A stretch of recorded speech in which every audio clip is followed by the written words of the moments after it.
In a language not familiar to some, Hai translates to ocean, and Yuehai means music or song. Combined, these words were a fitting name for the daughter of an avid sailor and a coastal trader from the northern realms. They gave her this name to bring her comfort in the sounds of the waves as they worked at the docks and aboard creaking ships. During a trading voyage, their boat was raided by pirates, and the fearful parents, angry and heart-wrenched, beseeched the power of Al-Neldich, the Sunken One, to protect their young daughter. The fires of pillage raged on. The ship was destroyed and sunk, its loot lost, its hopes dashed. The family floated on charred debris in the icy waters, gripping fingers slowly turning to ice. First the mother fell, and then the father, swallowed up by the sea to which they once begged. And as their daughter felt she too would drift down into the cold dark, Al-Neldich glanced her way. The Sunken One had been called upon and now burdened the young ocean song with an irreversible blessing. Blessed in dark ways, but uninformed of her touch with the all-deep, the little daughter exhaled a cold breath as her hands gave out. She sunk into the dark and her mind drifted. The summer sun on deck, fresh fruits from the newly arrived ships, her parents laughing in the candlelight. Then it changed. She thought of dark nights under moonless, starless skies and the meat that hung from the butcher's window. And her body morphed. Halfling skin grew rough and darkened to lifeless gray. Her teeth pushed out in bubbling screams as pearly spikes grew in their place. And she swam. A great mighty power pushed her forward, downward into the dark. A tail as thick as a tree swung with force, sending her away from her lost, sunken family. She found herself among the crashing waves within a maze of stony coastal spires. She had her feet, her teeth, her skin, but she knew she was not the same. And she understood that she had lived, and in her survival had become something else, something monstrous. Her mind held the mark of those terrible thoughts, and her arm kept tally. With each transformation, a new dark scale remained. Ocean Song traveled, survived, and grew. She knew the tricks of her parents' trade and held onto those memories like a lifeline. She tried to go back to towns and ports she had visited before, seeking help and refuge, but the times were dark, the sea was wild, and care was scant. No one was looking for another mouth to feed. Worse yet, while her seafaring form was slick and strong, terrible and fierce, it made her an outcast. When she revealed her dark blessing, she was branded an other, a frightening monstrosity. After a few failed attempts at the truth, she learned to keep her other shape a secret. Years passed, and her heart hardened, and the scales on her arms grew in number. In the late summer, on the rocky shores of a windswept coastal town, she met a gnome named Endless. He was a clockmaker, with an attention to detail and a flair for the dramatic that she adored, and she had a hearty laugh and a stoic strength he instantly admired. Their time together warmed the heart and soul. Summer felt endless even as the waves turned gray and the skies dropped snow. After much deliberation, she chose to reveal her past and her dark blessing, hoping for light in the dark, and Endless fled in terror. Lost again, hardened further, Yuehai wandered. She took her talents for music, cultivated during her long life alone, drifting through cities and towns, and scraped a living.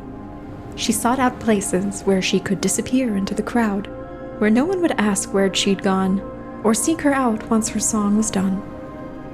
The cycle repeated, from dank seaside pub to rotting city inn, until the day she learned of the sunken bulwark, the temple to Al-Neldich, where the unfeeling goddess may bestow one's deepest wishes. All Yuehai wanted was for the Sunken One to take back the gift she had so generously given all those years ago. And so, she had a goal. She sang songs and told grand tales, filling her pockets with coin until she could afford the fare.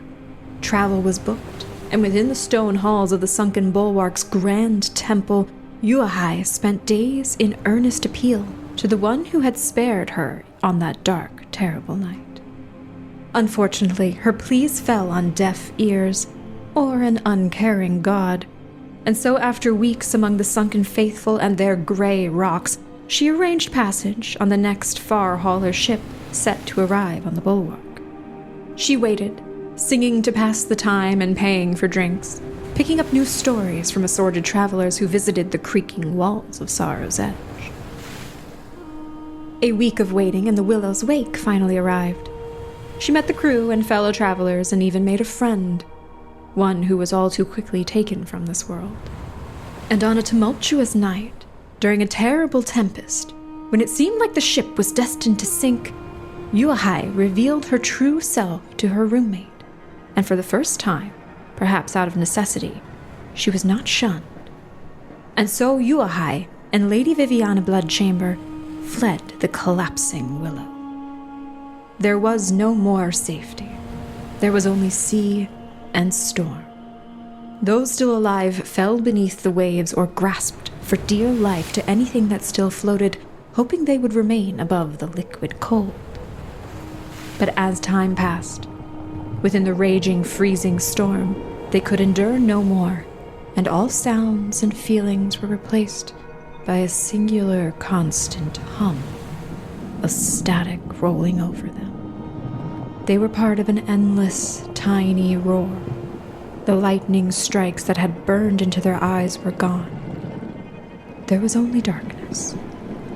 This might have been death coming for each of them, individually, after all of this. Every fight they'd had, every goal, every hardship, every missed opportunity, these things all fell further away under the raging ocean that had swallowed them whole.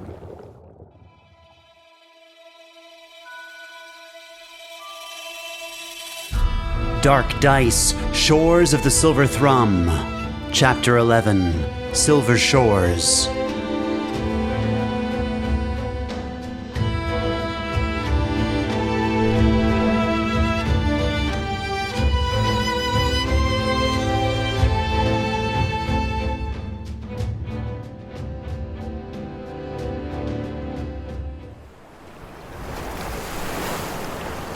Yuehai's wide, taloned claws finally landed on solid ground, though in the deep cold she couldn't feel the pebbles and sand now less than a meter under the water.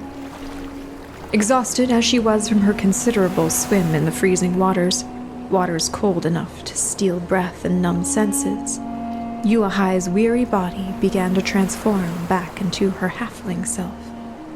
Vivianna, who had all but lost consciousness, snapped back to reality as her living life raft shrunk unexpectedly too small to grip, and her legs reached solid, chilled ground. She almost thought the sensation a dream, a trick by the Sunken One or whatever gods wished to see her adventures end in the deep of that sea.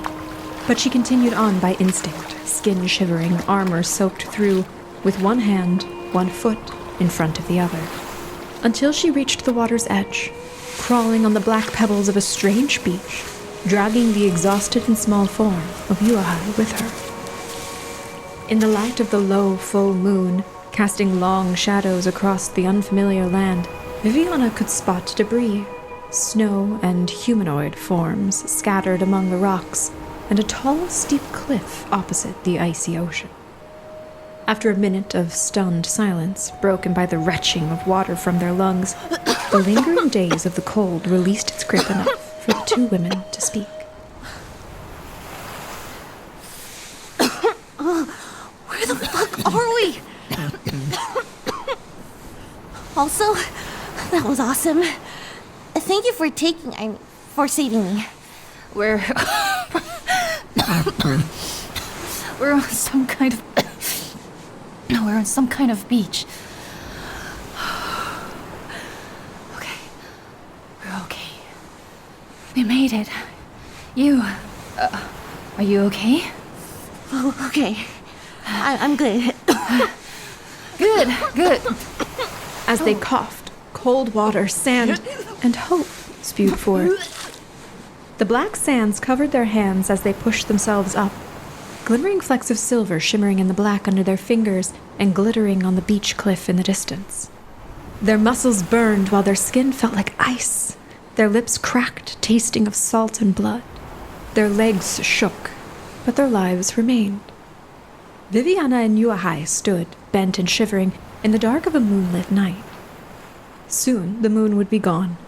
The wet, rolling pebbles beneath their feet further weakened their already exhausted legs. Their memory was hazy, but their bodies fought back. It was simple to mistake this for death when they could feel nothing. In that moment, they felt perhaps too much. I didn't think there was land all the way out here. We're lucky, really. Okay, so like, now that we're not drowning or on a flaming ship, how does the physics of your ability work? Like, do you stretch into a black crocodile, or is it more like... Oh my god, just give me a second. Because, like, you're, like, tiny, and that thing was huge. Like, how does that work? Yuehai examined her arms, discovering she had a new scale near her elbow that hadn't receded when her halfling skin had returned. She quickly rewrapped the bandages over the scars and scales of her arm, as the uncomfortable thoughts that followed were interrupted. I really don't think that's what we should be worried about right now. So what kind of crocodile are you? What? Do you get to choose what kind of crocodile? I have so many questions. Okay, slow down. Slow down. Do you see my hair? It's dark. It's the spine of my crocodilian form. Mm-hmm. So... Sorry, I must have swallowed a lot of seawater, because I thought I heard you say your hair was your spine. Yes, it's... When I shapeshift, it half sinks into my back, and along with the rest of my body, it elongates and stretches out to my crocodilian body and tail. You know, I'm usually not this tired. I think it's because of you. I mean, I'm fine with it. It's just I'm usually not this tired after I swim. It's just I had to keep going to the surface for you to breathe. Are you okay? Do you feel okay? Well, yes. Thank you for that. I appreciate you going up to the surface for me to breathe. That was good. Good job there. I'm sorry. So, Yes. how are you? How? Okay. If I just tell you a bit more about myself, can you maybe just keep it between us for now, at least? I promise on my dead grandmom's grave. Okay, cool. I mean, she's dead, so usually people promise on something that's alive for them to be dead. Anyway, we just survived the shipwreck, so let's get this out of the way. But after this, we need to find out where we are. We can't stay here. Now, when I was younger, I was with my parents. We were on a journey, and unfortunately, pirates found us. They planned to loot the ship, but it got much worse. I don't really remember the details, but our ship was sinking, and we all just started sinking, and then it was just us, me and my parents. Maybe it was out of hope or desperation, but they prayed to Neldich, the sunken one, and she responded. I didn't know that until after, so I watched my mother and father sink into darkness, and when I was about to sink below, my body transformed, blessed by their wishes, by Neldich, and I was turned into this ominously dark crocodile. And just so you know, that was the whole reason I was at the sunken bulwark.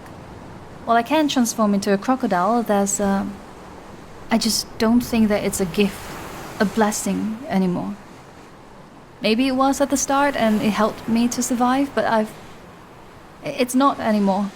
And I just want to give this gift back to Neldich.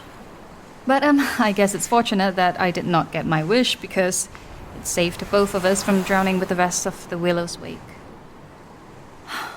I hope others made it. Well, first of all, sorry about your parents. Second of all, that is such a cool backstory.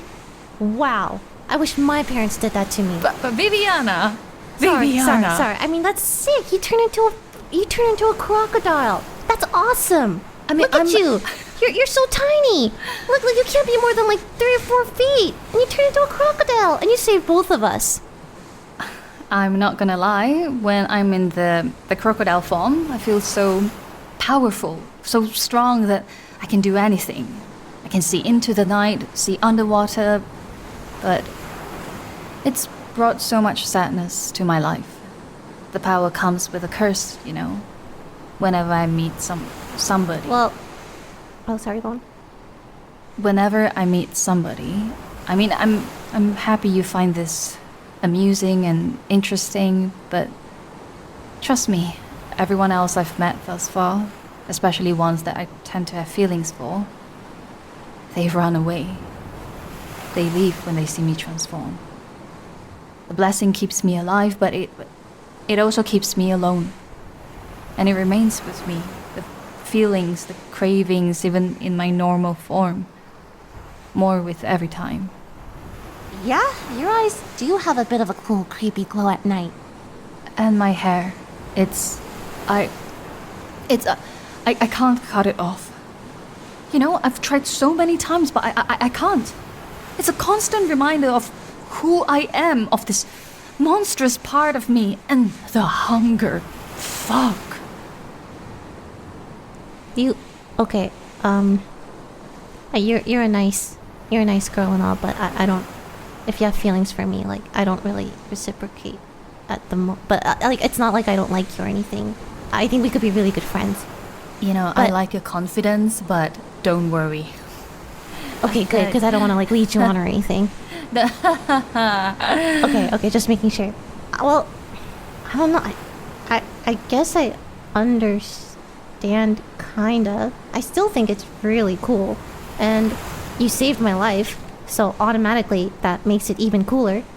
Because, you know, what if one day I turn out to be, like, ruler of the world? And then you had saved my life. And then I remember you. That is so great and so noble of you, Lady Vivianna. Thank you. No problem. Thank you for remembering me if and when you ever become a ruler of the world. And when or if we ever get out of here. Where are we? The winds of the storm pushed up in that direction, but I'm not familiar with this place. Well, either way, your secret is safe with me. I would never tell that you turn into a gigantic crocodile. That is so... Sorry, that is so freaking cool. Vivianna! Oh my gosh. Oh my god, I just said... are you okay? Really? Looks like your head is bleeding. Now no longer submerged in seawater, a trail of blood wound its way down Vivianna's head, dripping into the sand. Yuehai ushered the injured tiefling forward, and they sat together on the black rock. So, like, when you're a crocodile, do you eat the same thing you do as a halfling form? Or, like, how does that work? Like, the caloric drive? I actually eat fishes. I did try to gulp down some, like, on the way here, but there was just this tiefling on my back that made it hard for me to, you know, dive down and catch some fish. Oh, I'm so sorry that you had to save my life. I know. You better remember me then when you're a ruler. Oh, I will. Don't worry. But you know what? Count yourself lucky that I don't like you that way, because it seems like anyone that I've sort of have affection for seems to just go down the wrong hole. Like, then I will. Good friends is enough for me. Hey, do you see that shiny stuff in the rocks too, my good friend? Looks silvery. Yeah, I see it. But, you know, my legs are tired. Let's sit down for a bit. Upon closer examination, Yuehai noticed the blood on Vivianna's head did not flow quickly, but that the wound looked swollen. Worried, Yuehai kept her friend talking. You know, Nimble, like, I have only met him for a couple of hours, but I feel like maybe we were good friends in another life or something. And then to hear him... You like Nimble? Go... Not to say like, he there's a feeling of familiarity there. Like, I've met him before, like, I've spoken to him before. I don't know. And this whole Vind and Ajay thing just smells so fishy. I don't trust either of them. Yuehai's thoughts flickered to Ajay, the half-orc shaman of the Sangoma, and then to Vind, the leader of the Shade Steel Elves. They had been former friends and fellow travelers aboard the Willow's Wake, before it was sundered by that terrible tempest. And they did not have her ability. They could not swim so far in the salty waters, nor hold their breath as long as she. Friends or enemies, Yuehai had already seen too many sink beneath the dark depths of the ocean. Like literally? They smell like fish? Or are you talking like figuratively? I'm sure they're gonna smell like fish if they survive this whole shipwreck thing, both figuratively and literally, I guess. I mean, we do too. You know, it looks like you took quite the hit to the head. Did you get hit during our escape? I don't remember. Do you feel dizzy? Can you see how many fingers I'm holding up? Oh, yeah, ow. That's a bump. Do you think it'll leave a mark? It should go away after a nice long rest. Is that... Oh, shit. There's someone else over there! Quickly! Okay, crocodile lady. Vivianna! And then there was pain. A tingle in the fingertips, a sharp stab up a leg. Sitting to rest had given their bodies a break they could not stand. Vivianna and Yuehai were cold. Worse, they were wet, hungry, and freezing. The endless tiny roar around them was the ice-cold rushing of salty waves over the rocky beach. Debris and bodies nearby had caught their attention, but the rush to reach them was a struggle. Just... over there. It's someone large! Partially covered by the creeping, consuming black sands, Ajay began to breathe. His head was pushed against a large stone, propping his antlers up into the air like wild driftwood. His cloak was submerged in the rolling waves, and his eyes cracked open. What? Oh, I cannot believe I am still alive. You... Ajay will kind of pull his shoulders back, and then pull himself up to a sitting position. And just for the briefest of moments, Vivianna and Yuehai, you can see the faint shimmering outline of two orcs behind Ajay that helped him get up and are dusting the sand off of his back before one of them leans down and starts to hug Ajay. And by this, of course, I mean casting the spell, Prestidigitation. It cleans up my cloak a little bit and also makes it warm for the next hour, which I will wrap around my body and shoulders to stop myself from shivering too much. It also smells faintly like home, which comforts Ajay. I don't really remember what happened after the ship went down. Did you by any chance see which way we were headed? Fuck me! You're alive? Oh, hey, Ajay. Out of everyone? Do not make me laugh. I would agree that my survival was... No, I don't know what happened. Everything just happened really quick and we just got out of there. Well, perhaps Neldich has smiled on us today. Especially so many of us are still here. I thought once we hit the water that was going to be the end. Ajay's face drops for a second, having a slight memory of seeing a certain someone spring back into life as the ship got split in twain. And his icy vein starts bulging in his head as he looks around hesitantly for a moment and a cursory glance down the beach for danger or other survivors. But he's too weak to actually care at that moment, and he just opening and closing his hands, trying to warm them up, and just happy to be alive and not alone. So, I'm freezing. It's really cold, and your cloak is giving off a lot of steam. Is that magic? Can you heat things up with magic?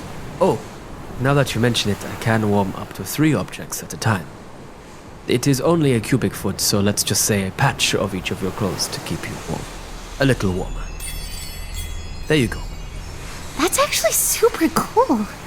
Thanks. Yeah. And I'll also secretly try to steal some warmth from his coat. As the trio warmed themselves with magics, the wind continued to blow clouds across the sky, and the moon was lost behind a haze. Vivianna and Ajay, both possessing keen dark vision, were able to roll perception checks to examine their surroundings. 7. I see nothing. I'm cold. It's dark. 5.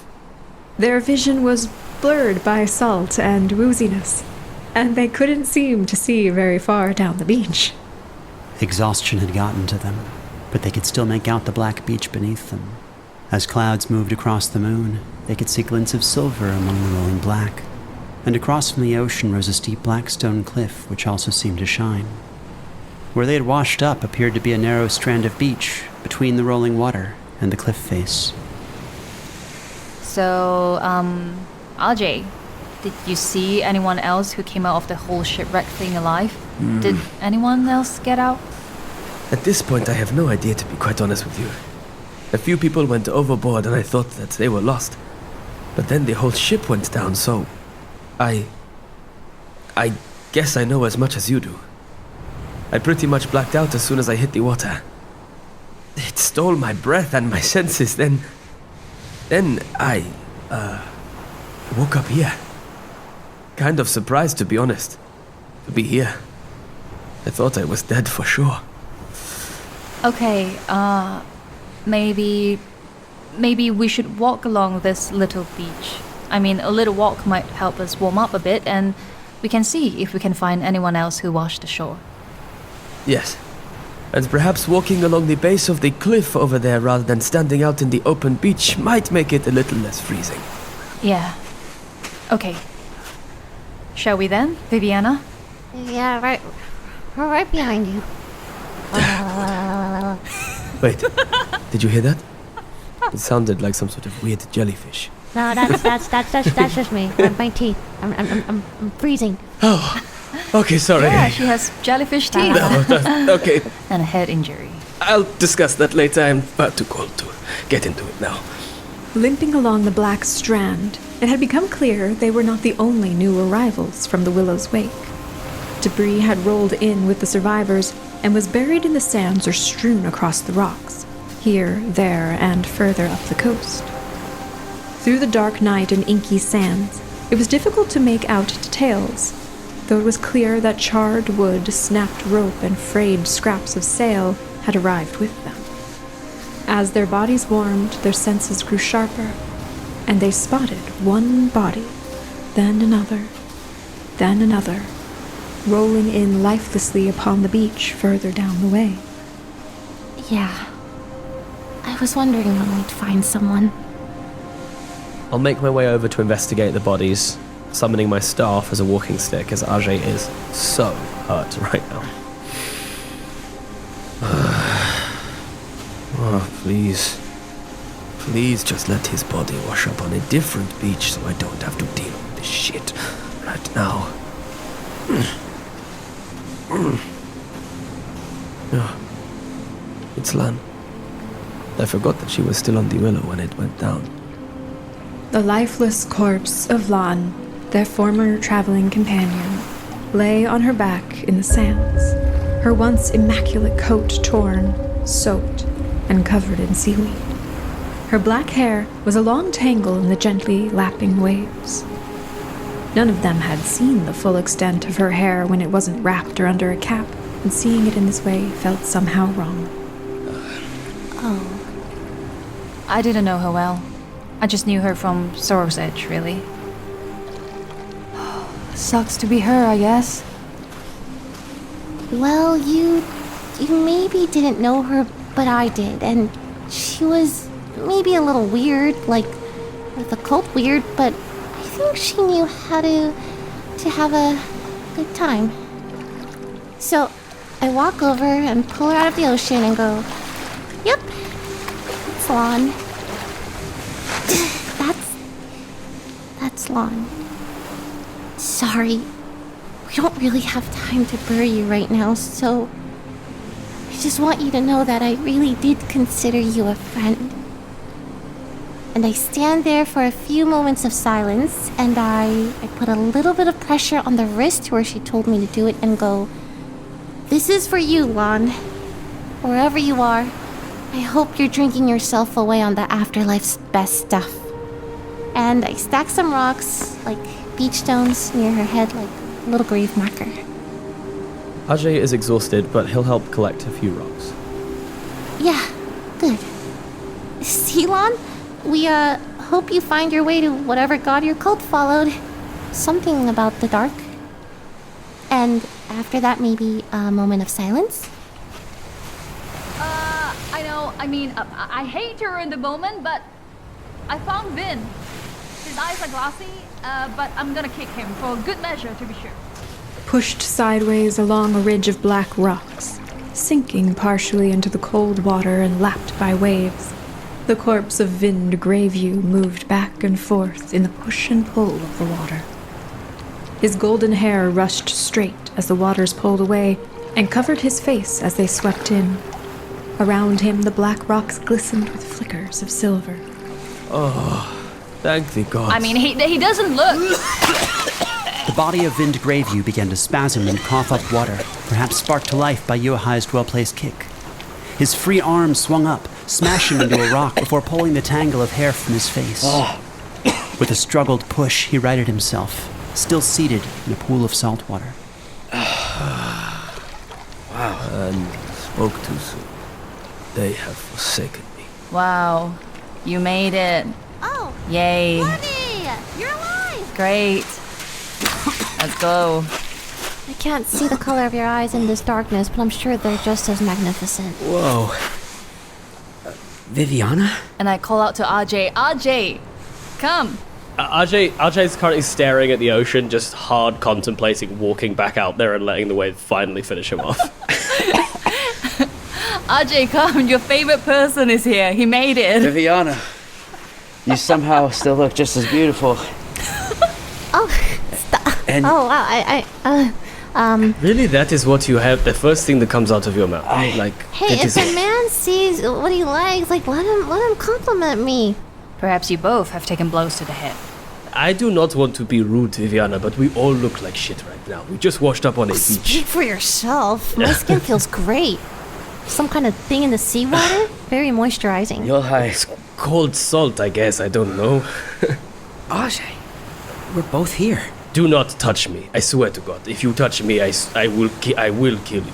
Vind had stood, his clothes crusted in the black sand and quickly drying white ocean salt. His spear, tied to his belt, had lodged itself between the rocks behind him, and he found it useful as a crutch for his tired, shaking legs. He shivered, skin and leather cracking in the cold as his legs shook. Exhaustion and tension ran high. Shipwreck or comfortable inn, the past was inescapable. Guys. You Don't. You need You're to... raising your hand like you're going to, you're going to touch me. Don't. You take up so much space. It's gonna be hard not to. You're so close. That's a you problem, not a me problem. Can you just give me a little space? I'm still trying to make sure all my limbs are intact. How about this? I will give you the space of this whole damn beach. Island. Continent. I will give you all of this space. Oh my god, children. Yuehai. Calm down. Just get up. And if you're good enough to move, let's start walking. We can't stay here, and I think there are more corpses further on. Vin's glare moved from Ajay to Yuehai as his mind raced, but his expression quickly shifted to a friendly smile. I'm not sure where your mind is right now, all of you, but it is great to see you, all three of you, and I'm so happy. Yeah, let's go. Ajay's already gone. Okay, Vivianna, let's go. That was not Vivianna. That was Yuehai. Me, Yuehai. Yuehai. Yeah, they both took a hit to the head. But okay, seems like the waves have knocked your memory a bit. At least, we're alive, right? That's good. Yes. Yes. An owl's screech rolled over the beach, echoing off the stone cliff face. Higher and shriller than any rolling wave or crushing rocks, it stood out as familiar but ominous. The owl was not seen, but it was clear where the call ushered from, further down the black beach. Vivianna, could that be Fluffy? No, Fluffy. Oh, Fluffy, rest in I pieces. think that might be Yara. That No? has to be, Or, at least, what is left of him. What he screeches like an owl? he No, has he a has pet an owl owl, named, yes. yeah, Sealy. Oh, I thought it was his vocals. I mean, what range? Yare. Okay, let's head towards that direction then. I hope he's alive. He had a bit of like a mystery to him, you know what I mean? Like that whole tattered clothing, owl on his shoulder sort of thing. Could I just make a very quick sort of note? I will not let Vind anywhere behind me. I just want to clarify, there is no universe in which I let Vind walk behind me. Tensions and pains remained high. With a fair distance and Vivianna and Yuehai between them, Vin struggled to get his legs under him, but began a labored walk down the beach as Ajay followed behind the team. Further along the black strand, behind a stone covered by torn canvas sails, 2 corpses rested, face down in the sand, a human man and a halfling woman. One was quickly recognized to be Av Mitov, the halfling's second mate, now captain, technically, of the sunken ship. The other was Yara, the shipwright upon whose back stood the small midnight-colored owl, Sealy, hopping, cawing, and clawing, but both bodies remained unmoving.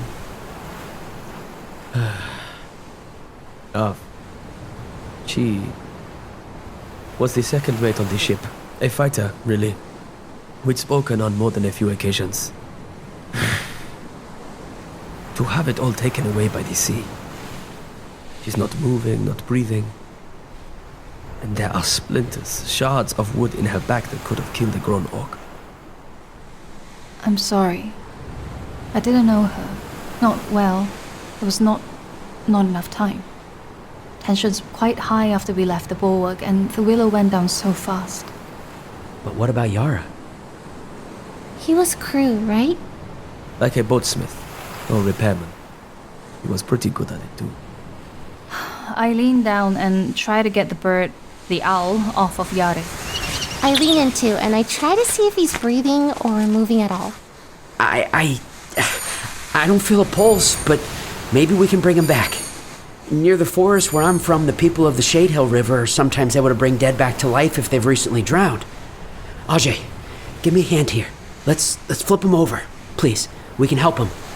Why don't you ask Yuehai? She's standing right there. Do you see how small I am? Yara's not big, it's fine. Just flip him over. I don't think she could flip his shoelace at the moment. Could you give me a hand, please, Ajay? I know. I'll help you.